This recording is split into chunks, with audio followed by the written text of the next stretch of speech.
नमस्कार, India news UP Uttarakhand पर आपका स्वागत है। मैं हूं आशीष। आज हम बात करेंगे एक ऐसे गुरु, एक ऐसे संत से जिनके धाम में, जिनके दरबार में आने से लोगों की सारी समस्याओं का समाधान हो जाता है।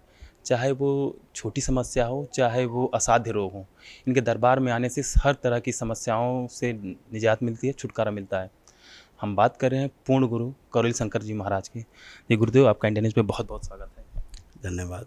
बहुत गुरुदेव, आपने पहले शिवसेना के का गठन किया, उसके बाद आप किसान नेता, उसके बाद आप आज एक आध्यात्मिक गुरु। तो जो आपका ये सफ़र रहा, ये कैसा रहा और आपका कैसे अध्यात्म की तरफ कैसे रुझान हुआ? नहीं, ये तो बचपन से ही था। आध्यात्मिक रुझान तो बचपन से ही था। 16-17 वर्ष की उम्र में हमारे गुरुदेव मिल गए हमको, तो फिर वो तो रुझान बना ही रहा। दृष्टि तो उधर थी और संरक्षण उनका था। तो सबसे पहले हमने शिवसेना का गठन किया था 1984 में। फिर बाल ठाकरे से मिलना हुआ, उन्होंने अपने लोग भेजे जान करके कि जब हमने यहाँ गठन किया यूपी में, और उसके बाद कई प्रदेशों में कर लिया था हमने, और यूपी के 17 जिलों में गठन किया था।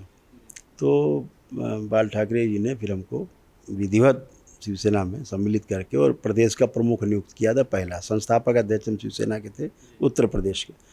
उसके बाद जब शिवसेना चुनाव में चली गई, बाद में विधानसभा चुनाव में राजनीतिकरण हो गया, तो हमारा थोड़ा उधर मोह भंग हुआ। उसके पश्चात फिर हम किसानों की सेवा में उतर आए। तो हम जीवन में कभी चुनाव तो लड़े नहीं, कभी चुनाव नहीं लड़े, लेकिन हाँ, सेवा खूब क्षेत्र में करते रहे। लेकिन वो हमारे गुरुदेवों की दृष्टि सदैव हम पर बनी रही, और उनके दृष्टि में रहते हुए हमने सारी सेवा, समाज सेवा वाला काम किया। समाज सेवा आज भी हो रही है। जो ये हमारा जो चला क्रम अध्यात्म का, तो वो अनवरत था, शुरू से आज तक वैसे ही चल रहा है। उसमें कहीं कोई भी जो टूटा फूटा नहीं। लक्ष्य हमारा यही था कि हमें जो धर्म के क्षेत्र में ही उसमें अध्ययन करना है और समझना है, और समझ करके लोगों तक बात को पहुंचाना है। यही हमारा ध्येय रहा है। गुरुदेव, जो आप लोगों का इलाज करते हैं, जैसे लोगों को बहुत सारे आप असाध्य रोगों को भी दूर करते हैं, तो जो प्रक्रिया है, जो आपका इलाज का तरीका वो क्या है? क्या वो वैदिक प्रक्रिया है या वो कोई उपचार की पद्धति है? नहीं, कंप्लीट वैदिक प्रक्रिया है। और यह वैदिक प्रक्रिया इस तरह से है कि जो दरबार ने अनुसंधान किया है इस कलयुग में, स्मृति महाविज्ञान के रूप में। स्मृतियों के आधार पर ही स्वास्थ्य है और स्मृतियों के आधार पर ही रोग है। ये दरबार ने अच्छे से इसको समझा है। इसी आधार पर डायग्नोसिस करता है दरबार, और इसी आधार पर ट्रीटमेंट अपने आप ही व्यक्ति कर लेता है। जैसे ही वैदिक प्रक्रिया से उसके पास तमाम विशेष प्रकार की ऊर्जाएं उसको प्राप्त होती हैं, तो अपनी ही प्रार्थना संकल्प से वह व्यक्ति स्वस्थ होता है। ये दरबार का एक ही आइडियोलॉजी है कि स्वयं को अपने कष्ट है, अपनी स्वयं प्रार्थना की और क्षण में वो कष्ट चला जाता है। ये स्वयं की प्रक्रिया से होता है, स्वयं की ही अपने प्रार्थना और संकल्प से होता है। गुरुदेव, जैसा कि है कि कई वीडियोज़ में कई बार हमने देखा भी और आपसे बात भी की कि जो असाध्य रोग होते हैं, जिसका इलाज नहीं है, चाहे वो कैंसर हो, कई तरह के ऐसे घातक बीमारियाँ जिसका इलाज नहीं है, लेकिन आप उसका उपचार करते हैं।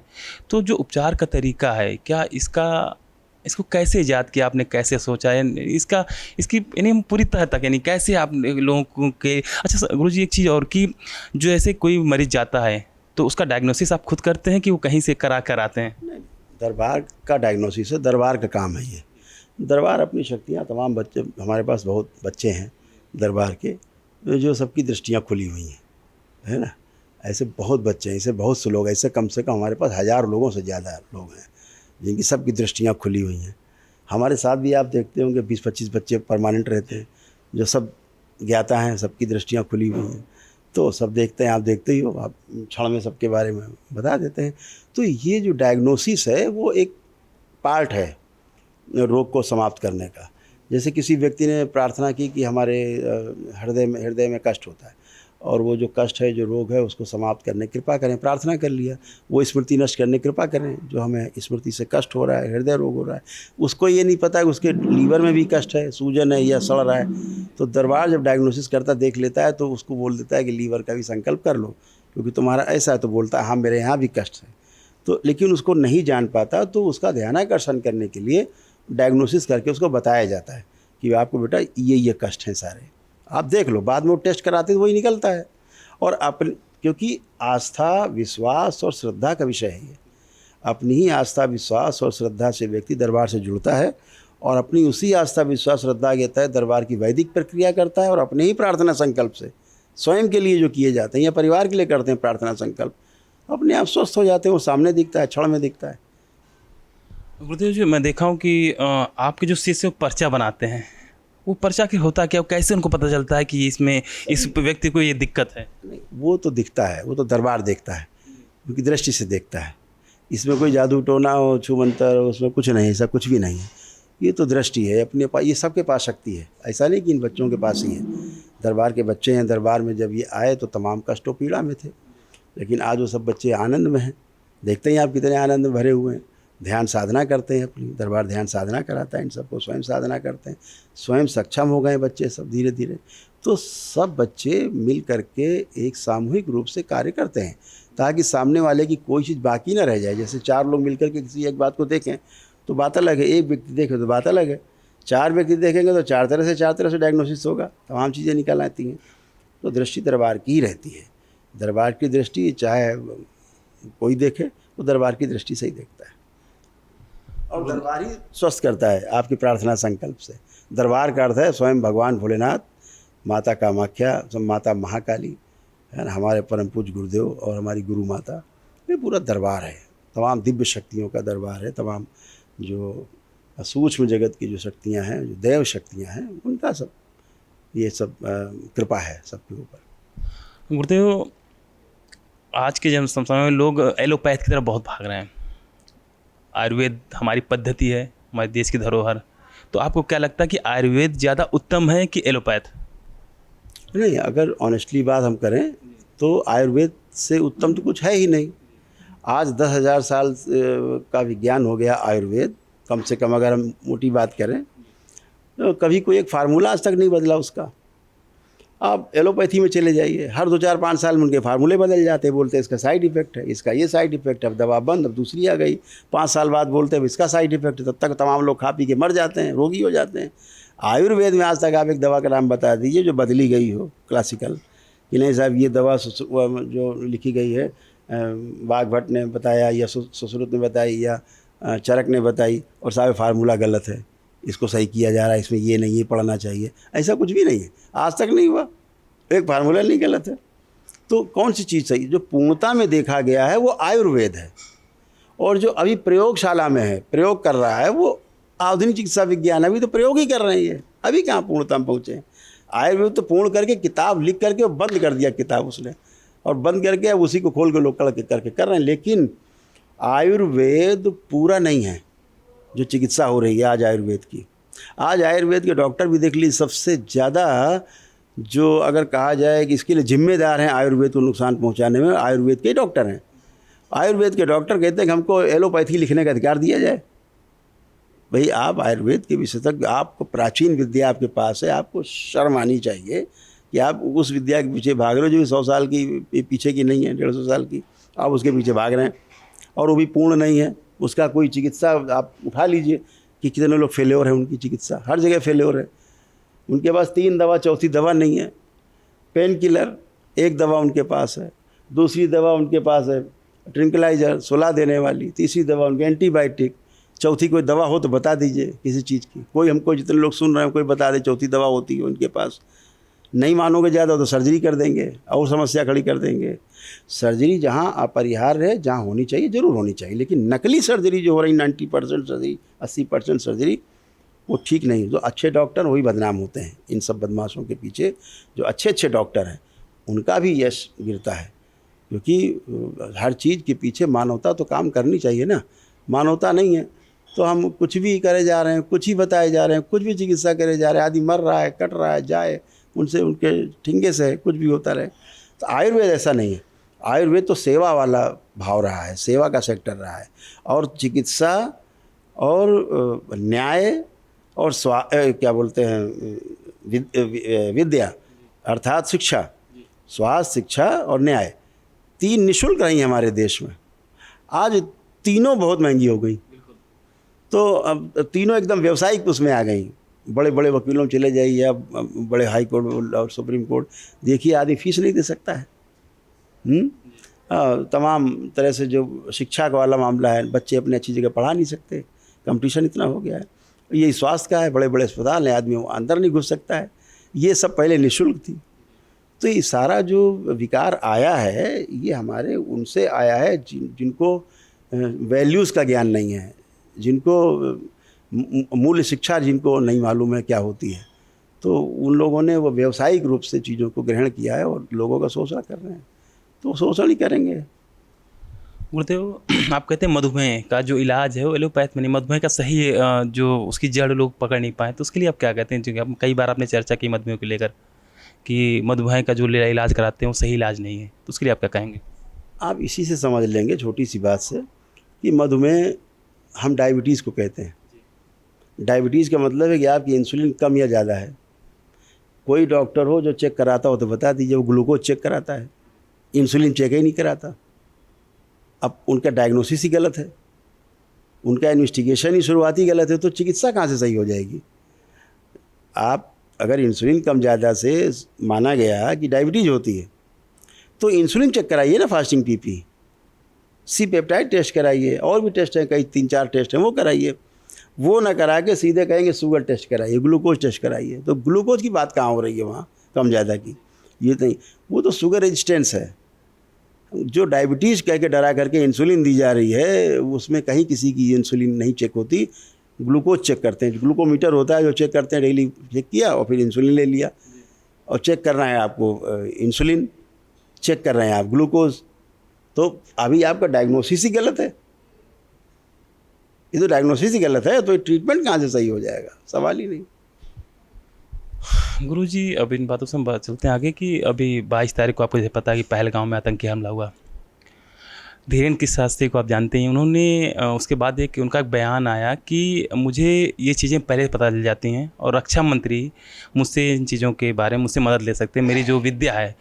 और उनका ये कहना था कि मुझे ये सब चीज़ें पहले से पता चल गई थी, तो उसको लेकर आप क्या कहेंगे? देखो, केवल धीरेन्द्र शास्त्री नहीं, ऐसे जितने लोग हैं ये कहते हैं मुझे पहले से पता चल जाता है। और आपको पता चल गया तो आपको बताना चाहिए राष्ट्रहित में, और अगर आपने नहीं बताया तो आप स्वयं अपराधी हैं। अगर आपको पता था कि यहाँ ये घटना हो जाएगी और इससे तमाम लोग मारे जाएंगे, यहाँ ये बात हो जाएगी, तो राष्ट्र के हित में नहीं होगा, तो अगर वो बात छिपाता है कोई, ये तो अपराध है ना। तो सरकार को इस पर कार्रवाई करनी चाहिए, पूछना चाहिए कि आपको पता तो बताया क्यों नहीं, नहीं बताया तो आप अपराधी हैं। कोई व्यक्ति हो अगर ऐसा बोलता है, ऐसे बड़बोले लोग पूरे देश में जो मौजूद हैं, इन पे लगाम लगाई जानी चाहिए। इन सबके खिलाफ FIR लिख के इनको ठीक करना चाहिए। जो राष्ट्र के कार्य में व्यवधान पैदा करते हैं, लोगों का ध्यान दूसरी तरफ ले जाते हैं। हमारे देश के फौजी, हमारे जवान, सेना के जवान लड़ रहे हैं बॉर्डर पे, छाती पे गोली खा रहे हैं, और आप यहाँ बकबक बकबक कर रहे हैं। आपके बकबक करने से देश में कुछ होने वाला है? आप जाइए वहाँ, ज़रा बॉर्डर पे जाइए तो पता लगे आपको कि सेना का जवान वहाँ कैसे भूखा प्यासा भी रह करके लड़ने के लिए तैयार है। हम तो बैठ करके AC कमरे में बात करके बकबक करने से कोई फ़ायदा नहीं है। हमें तो जो हो सकता है वो करना चाहिए, लोगों की सेवा करनी चाहिए, हमें शुभकामनाएं करनी चाहिए, जो हम वैदिक रूप से कर सकते हैं वो करना चाहिए। जैसे दरबार ने जो किया और कर रहा है, दरबार सभी को देख रहा है, लेकिन इसका मतलब ये थोड़ा ना कि उसको बोल करके तमाम चीज़ों को और समाज में वितंडावाद पैदा किया जाए, भ्रमित किया जाए। लोगों को भ्रमित नहीं करना है। चीज़ों को अगर आप समझ रहे हैं तो उसको सुधार करना है, किसी रूप में सुधार करना है, और सुधार करने की क्षमता नहीं तो शांत रहना चाहिए। गुरुजी, धीरेन्द्र शास्त्री आए दिन हिंदू राष्ट्र की बात करते हैं। कुछ दिन पहले आपने देखा उन्होंने पद यात्रा की थी, तो क्या उनके पद यात्रा करने से और उनकी बातों से देश हिंदू राष्ट्र बन पाएगा? देखिए, ऐसा है, ये जो हिंदू राष्ट्र वाला मुद्दा है, ठीक है, हिंदू राष्ट्र तो पहले से है। ये कौन कह रहा है मुस्लिम राष्ट्र है? ये आप पूरे विश्व में कहीं पूछ लीजिए, भारत हिंदू राष्ट्र है कि मुस्लिम राष्ट्र है, लोग बता देंगे हिंदू राष्ट्र है। इसमें हल्ला मचाने की कौन सी बात है? हल्ला मचा करके आपस में संबंधों को ख़राब करके, देखिए जो पार्टी सत्ता में है आज की तारीख में, वो उनसे ज़्यादा हिंदू राष्ट्र का महत्व समझती है। इनके चिल्लाने से, ऐसे लोगों के चिल्लाने से कुछ नहीं होने वाला है। लोग बाधा पैदा करते हैं, ये लोग बाधा पैदा करते हैं। जैसे कुछ लोग बीच में सनातन बोर्ड की मांग कर रहे थे, दरबार ने उसका विरोध किया। दरबार ने कहा नहीं, वक्फ बोर्ड भंग होना चाहिए, है ना, वक्फ बोर्ड में सुधार होना चाहिए। तो सनातन बोर्ड बिल्कुल अनुचित मांग है। तो ये लोग ऐसी ही मांगे कर करके केवल राष्ट्र के सामने संकट पैदा करते हैं और एक नई चर्चा को जन्म देते हैं, और सरकार जो करना चाहती है उसमें व्यवधान पड़ता है। ये सरकार इनसे ज़्यादा हिंदूवादी और राष्ट्रवादी है, सोचने के लिए उनके लिए छोड़ देना चाहिए जो लोग बैठे हैं पदों पे। गुरुदेव, क्या अगर सनातन बोर्ड गठित होता है तो क्या कितना सही होगा? क्या सच सही होगा सनातन बोर्ड का गठन? नहीं, मेरे अनुसार बिल्कुल गलत। एक आदमी के हाथ में पिस्तौल है बगैर लाइसेंसी, अब हम मांग करें कि साहब हमको बगैर लाइसेंसी पिस्तौल एक दे दी जाए, हमको भी बोर्ड दे दिया जाए, ये कौन सा न्याय है? हमें तो कहना चाहिए इसके पास गैर लाइसेंसी बंदूक है, इसको जब्त कर लेना चाहिए, बात खत्म हो गई, दोनों बराबर हो गए, ना मेरे पास ना तेरे पास, सबके लिए कानून एक है। बात तो ये होनी चाहिए। दरबार इसीलिए सनातन बोर्ड वगैरह की न मांग करता है न समर्थक है। गुरुदेव, धीरेन्द्र जी जो है आज दिन पर्चा खोलते हैं, उन लोगों का पर्चा खोलते हैं, बताते कि मैं आप ये हैं और मैं ये कर दूंगा। तो कहाँ तक उनकी बातें सत्य हैं या मनगढ़ंत हैं या प्रोपगंडा क्या है? देखो बात सुनो, उधर चले जाओ जहाँ ये हैं, आप मध्य प्रदेश चले जाओ, इनके ज़िले में चले जाओ, इनके गली में 4 आदमी पर्ची बना रहे होंगे, हर गांव में 1 आध आदमी 2 आदमी पर्ची बनाता मिलेगा। वो वहाँ का ट्रेंड है, वहाँ का ट्रेंड है अपना, वो सब बना रहे हैं अपना, सब अपना सीखे हुए हैं ट्रिकबाजी, अपना जो करते करते हैं। ये कोई तंत्र नहीं है, तंत्र बच्चों का खेल नहीं है, बच्चों का खेल नहीं है तंत्र। तंत्र को कि ABCD भी समझना बड़ा काम है। अभी तंत्र से बाहर हैं सब लोग, ये सब लोग तंत्र की ABCD भी नहीं जानते। ये पर्चा पुर्ची का खेल, ट्रिकबाजी छोटे छोटे बच्चे कर लेते हैं, ठीक है ना। तो आप हमारे यहाँ दरबार में देखते होगे बच्चे, है ना, सब कुछ लिख डालते हैं, आप देखते हो 1 मिनट में, ऑन कैमरा करके आप देख सकते हो कि सब कुछ मिनटों में सेकंडों में सब लिख डालते हैं। तो इसका क्या मतलब हुआ? इसका क्या मतलब? शंकराचार्य हो गए, वो ज्ञानी हो गए? अरे भाई, विद्या है, उस विद्या का सदुपयोग होना चाहिए। ये प्रोपोगंडा करके और अनार्गल बातें करके नहीं जाना। तंत्र एक व्यवस्था है, व्यवस्था में ही रहना चाहिए, व्यवस्था को समझना है, फिर व्यवस्था में जीना है, यही तंत्र है। अभी तंत्र की ABCD से भी ज्ञान मतलब परिचय अभी नहीं है ठीक से। ये पर्चा पुर्ची लिखना है बच्चों का काम है। ये सब कोई चीज़ें अच्छी नहीं है, और सब फर्जीफिकेशन की बातें अच्छी नहीं होती हैं। सब पता है मेरे को एक एक व्यक्ति के बारे में, इस तरह के व्यक्तियों के बारे में सब कुछ पता है दरबार को। ये सब प्रोपोगंडा अच्छा नहीं है।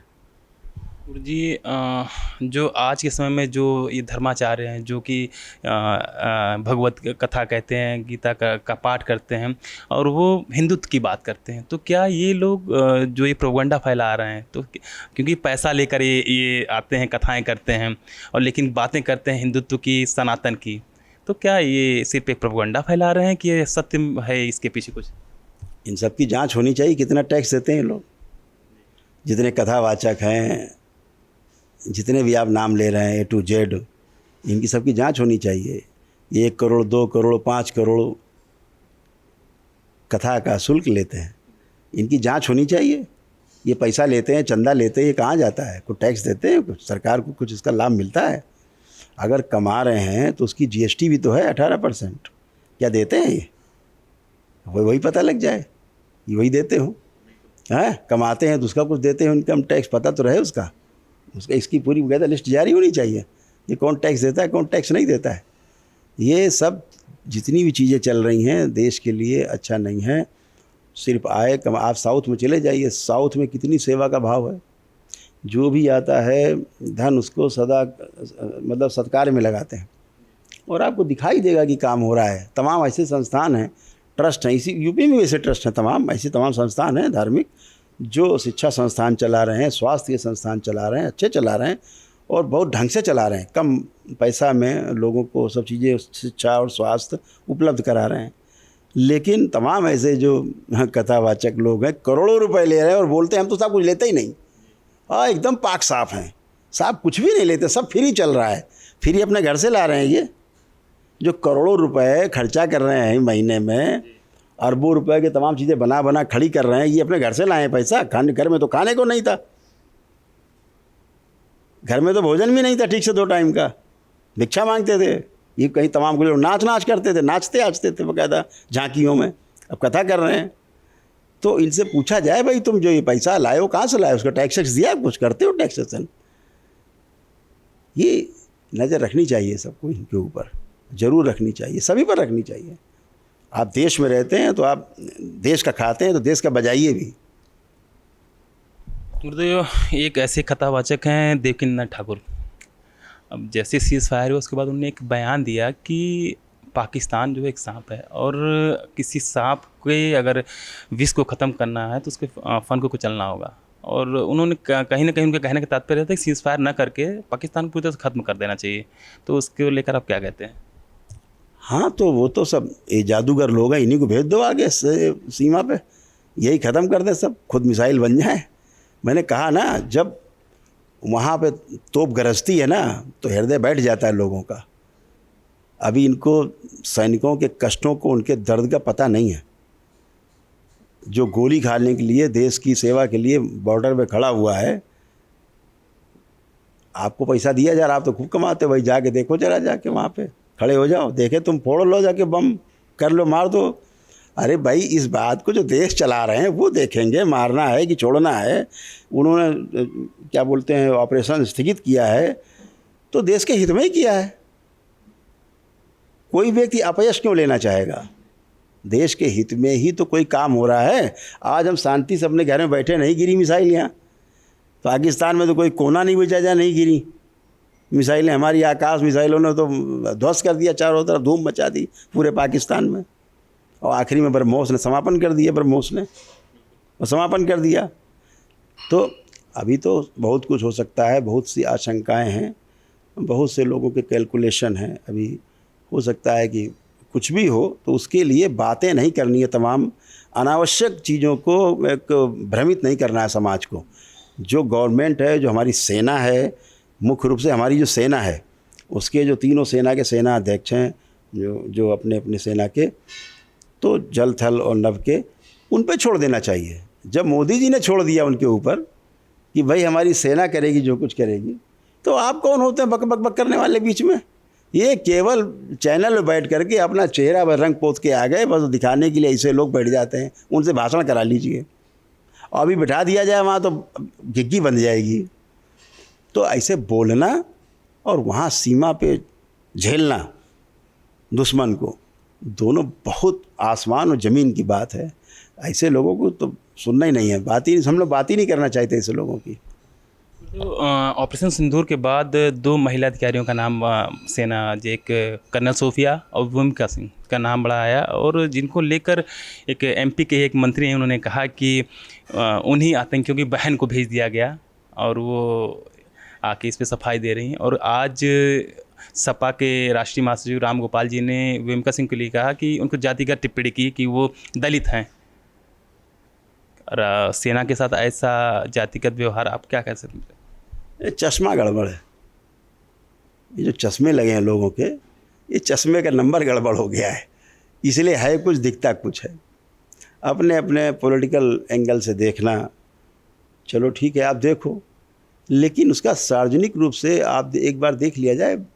ये वो लोग हैं जिनके बोलने से पूरे समाज में उसका असर जाता है, पूरा समाज उनको सुनता है, समाज में भ्रम की स्थिति पैदा होती है, समाज के अंदर फिर एक विकार पैदा होता है, तो या उबाल पैदा होता है। आप किसी के विरुद्ध कुछ बोल रहे हैं, बहुत सोच समझ के बोलना। क्यों बोलना है आपको? आपको पेट में इतना दर्द क्यों हो रहा है भाई सबको कि बोलना ही सबको सेना के बारे में बोलना है? 2 सशक्त महिला हैं, नाम रोशन किया है, जिनका नाम पूरा देश ले रहा है। भाई आपको क्या दिक्कत है? आपको क्यों कष्ट हो रहा है? पेट में दर्द इतना क्यों है भाई? दवा खाओ, आराम से लेटो, लेकिन बोलना ही है। आपको कोई बीमारी है? ये चश्मा गड़बड़ है, इनका चश्मा ठीक होना चाहिए। मैं तो कहता हूँ भाई, आप लोग बड़े नेता हो, बड़ी राजनीति करते हो, मैं तो राजनीति करता नहीं, मैं तो नेता हूँ नहीं। हम तो अपना सीधा साधा जो देख रहे हैं वो तो बोल रहे हैं कि ऐसा नहीं बोलना चाहिए। उत्साह बढ़ाना चाहिए सेना का, और वो सैनिक हैं, वो देश की सेवा में हैं, तो उनका पूरा सम्मान होना चाहिए। और महिला होने के नाते ही नहीं, एक सैनिक होने के नाते उनका सम्मान सबसे ज़्यादा होना चाहिए। तो ये सब चीज़ें बोल करके चीज़ों को ख़राब करने वाली बात अच्छी नहीं है।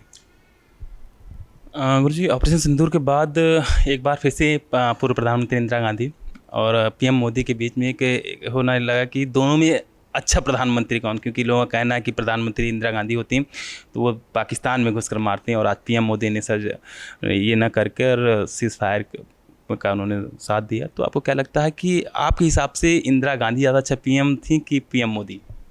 नहीं, देखो क्या है, अब इंदिरा जी की बात करोगे तो फिर अब लोग कहेंगे कि भाई लाहौर तक आपने कब्जा कर लिया, तो आपने छोड़ क्यों दिया। अब अब मोदी जी की और इंदिरा जी की तुलना नहीं की जा सकती। वो परिस्थितियां दूसरी थी, वो भारत दूसरा था कि 90-93 हज़ार सैनिक बंदी बनाए। विश्व का इतिहास है इस सेना में, इतना बंदी कोई नहीं बना किसी से नहीं, उनके वर्दी हथियार सब टांगे हैं, ठीक है। तो वो छोड़ा, लाहौर छोड़ा, पीओके नहीं मांग पाए बदले में। तो आप मोदी जी से कहाँ से तुलना कर लेंगे। मोदी जी ने कौन सा कब्जा करके छोड़ दिया है। मोदी जी ने कहाँ कब्जा कर लिया जो कब्जा करके छोड़ा है, हैं? कुछ परिस्थितियां रही हैं ऐसी, देश की भी और अंतर्राष्ट्रीय परिस्थितियां रही जिन पर विचार किया होगा सेना ने। तो डीजीएमओ ने डिक्लेयर किया कि भाई ठीक है, पाकिस्तान अगर कह रहा है कि हमको ऑपरेशन स्थगित कर दिया जाए, हमको बहुत संकट है, हमारे देश में हर जगह आपने हमको फोड़ दिया है, तो भाई हमको हमारा प्राण रक्षा करो, छोड़ दो, है ना, हम हारी मान रहे हैं। तो विचार किया गया, मानवता के नाते विचार किया होगा सेना ने। हमारी सेना तो वैसे मानवतावादी है, तो विचार किया होगा तो स्थगित कर दिया। अब अमेरिका का बयान आ गया उनका कि साहब हमने मध्यस्थता कर दी, अदर को खंडन किया कि मैंने कोई मध्यस्थता नहीं की है। तो बड़बोलापन अलग है, जो चीज़ फैक्ट है, फैक्ट को नहीं आने देने में ऐसे तमाम बड़बोले लोगों के चक्कर में चीज़ें फंस जाती हैं। तो इंदिरा जी में और मोदी जी में तुलना नहीं की जा सकती। तुलना सोने की सोने से होगी, लोहे की तुलना लोहे से होगी। अब लोहे की तुलना सोने से नहीं होगी। तो आज जो देश हम आपसे बात कर रहे हैं, बैठ के निर्भय होकर बात कर रहे हैं, उधर देश की सेना बॉर्डर पे लगी हुई है, चारों ओर जाग रही है, चौकन्ने हैं, जान हथेली भी लिए हुए हैं। तो आज इसलिए हम लोग बैठ के यहाँ बात कर पा रहे हैं निर्भय होकर के, एकदम निर्भय। इतनी हम देख रहे, तमाम वीडियो देख रहे थे, आ रहे थे, ऊपर से ड्रोन गिर रहे थे, मिसाइलें आ रही थी, बच्चे चल देखो आ रही देखो, मारा मारा मारा, जैसे दीपावली में खेलते हैं, पतंग लड़ाते हैं लोग, ऐसा देख रहे थे। इतना निर्भय थे लोग कि हमारे ऊपर तो नहीं गिरेगी। इतना अपनी देश की सेना पे गर्व है, इतनी अपनी देश सेना पे विश्वास है। तो काहे के लिए वहाँ मोदी जी और इंदिरा जी को, इंदिरा जी ने लड़ाई थोड़ा नहीं लड़ी, ठीक है ना। तो मोदी जी खुद कह रहे हैं कि मैंने कोई लड़ाई नहीं लड़ी, लड़ाई तो हमारी सेना लड़ रही है। वो सेना को प्रोत्साहित करते हैं, अपना वैचारिक जो है वो उनको देते हैं कि भाई इस तरह ये हमारी नीति है, सेना उसको फॉलो करती है। इसमें कौन सा बड़ा काम है। नेताओं का तो काम ही है भाई कि नीति बनाना, और जो नीचे प्रशासन उसको नीति को आगे बढ़ाना, फॉलो करना। तो काम तो सेना ही करेगी ना। तो मोदी जी भी सेना को प्रोत्साहन करते हैं, खुली छूट दी थी सेना को, भाई सेना करे जो कुछ करे। तो ये श्रेय भी तो नहीं ले रहे हैं वो, और सब कुछ हो रहा है। तो जो सम्मान आज हमारी देश की सेना ने भारतवर्ष का बढ़ाया है इस ऑपरेशन सिंदूर के बाद, इतना सम्मान किसी देश का नहीं बढ़ा। आप सोचिए ज़रा, कल्पना करिए, देश की, दुनिया की महाशक्तियाँ हैं, रसिया है, रूस, आज लगभग 3 साल होने जा रहे हैं यूक्रेन से युद्ध कर रहा, समाप्त तो नहीं हुआ है। छोटा सा देश है रसिया, बहुत बड़ी पावर है, आज तक नहीं समाप्त हुआ। गाजा पट्टी, इजराइल, लगभग साल भर से 1.5 साल से ऊपर होने जा रहा है, आज तक युद्ध समाप्त नहीं हुआ है। यहाँ 4 दिन में समापन हो गया है, त्राहिमाम हो गया 4 दिन में। क्या चाहते हो भाई देश की सेना से? कौन सी सेना सर्वश्रेष्ठ है? विनाश करके ही मानोगे? विनाश कराना चाहते हो भाई लड़ा करके? लड़ करके किसको फ़ायदा हुआ है? अगर हम कहते हैं आज पाकिस्तान क्षमा मांग ले, हमारे जो देश के अपराधी हैं, जो आतंकवादी हैं, उनको हमको सौंप दे, ऐलान कर दे कि आज के बाद से हमारे देश में कोई भी भारत विरोधी गतिविधि नहीं होगी, तो शांति है। समस्या कहाँ है? तो अगर ऐसा हो जाए तो युद्ध की आवश्यकता नहीं। युद्ध के बाद भी तो यही होता है, युद्ध तो होता ही शांति के लिए। तो पहले से अगर शांति हो जाए बातचीत में, युद्ध के बाद ही वार्ता होती है, वार्ता के बाद शांति होती है। तो हम कहते हैं पहले ही वार्ता करके शांति हो जाए। तो ये तो हमारे देश का जो गौरव, हमारी सेना है जो हमारी रक्षा कर रही है सीमाओं पर, उसका एक भय व्याप्त हुआ है दुश्मन के अंदर। पहली बार उसको अपनी हैसियत का पता लगा है पाकिस्तान को, कि वो भारत से लड़ने में कहीं भी सक्षम नहीं है, खड़े होने में सक्षम नहीं। लड़ना तो बहुत बड़ी बात है, वो तय हो गया, दिख गया।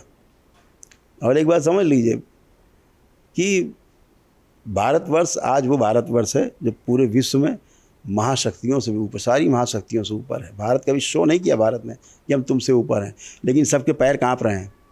अमेरिका हो चाहे चाइना हो, सभी के पैर कांप रहे हैं।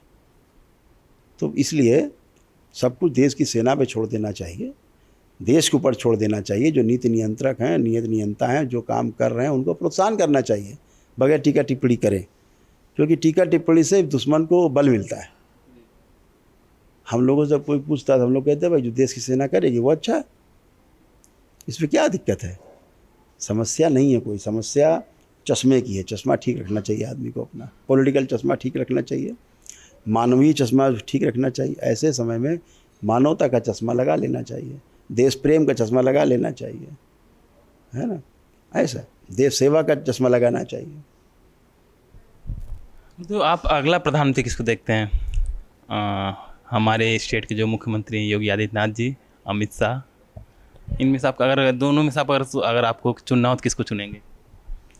नहीं, अभी तो मोदी जी हैं, और हम तो चाहेंगे कि मोदी जी बने रहें, हमेशा हमेशा बने रहें। आज प्रदेश में महाराज जी, जो योगी जी इतनी ज़बरदस्त तरीके से सरकार चला रहे हैं, जो पिछले वर्षों में जब से ये इतिहास है उत्तर प्रदेश का, इतना गौरवशाली, इतना गौरवमयी जो उत्तर प्रदेश का इस समय का समय चल रहा है, कभी नहीं रहा है। महाराज जी के कारण, योगी जी के नेतृत्व में जो ये सरकार उत्तर प्रदेश की है, बहुत सफलतापूर्वक काम कर रही। माफिया समाप्त हो गए, गुंडे उंडे सब भाग गए, बहन बेटियों में सुकून है, सब आनंद। सबको ज़्यादा करोगे तो योगी जी को फ़ोन लगा देंगे, है। तो ऐसे ही देश को एक सफल गृह मंत्री मिला हुआ है। आज देश के अंदर हर जगह आप देखिए, जहाँ जहाँ विद्रोह हुए, जहाँ जहाँ हुए, जो कुछ हुआ, भारत की सरकार उसको हर जगह निपटने में सक्षम है। हर जगह से चीज़ें कमांड में है, चाहे अंदर हो और चाहे बाहर हो। नहीं, देश के अंदर गरीब जैसे हालात लोगों ने पैदा किए तो कैसे कंट्रोल हैं। तो ये टीम है, हम तो ये कहेंगे टीम मोदी है, और हर व्यक्ति अपनी अपनी जगह पर लगा हुआ है।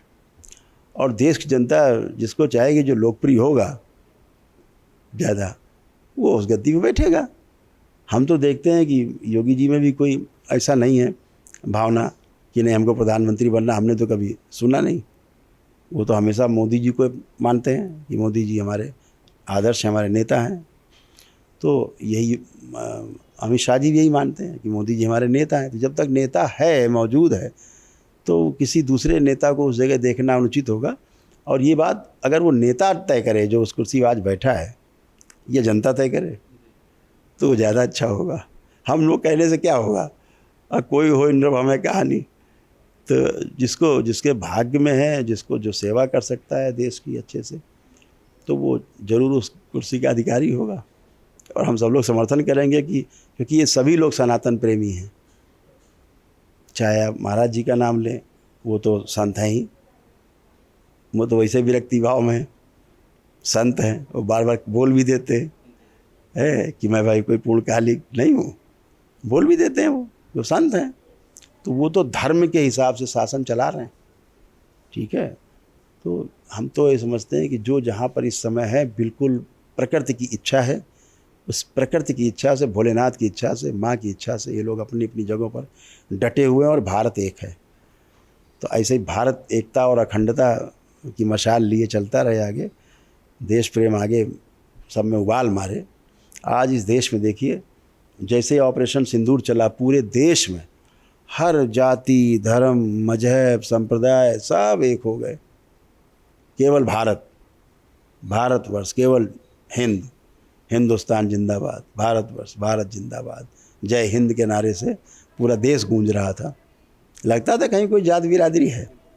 तो ये जो भावना है, ये अभी इस सरकार के बारे में पूछो उनसे, तो कोई क्या चाहता है। देश की सीमाएं हमारी सुरक्षित हैं तो हम सब सुरक्षित हैं, सबके धर्म सुरक्षित हैं, सबके मजहब सुरक्षित हैं।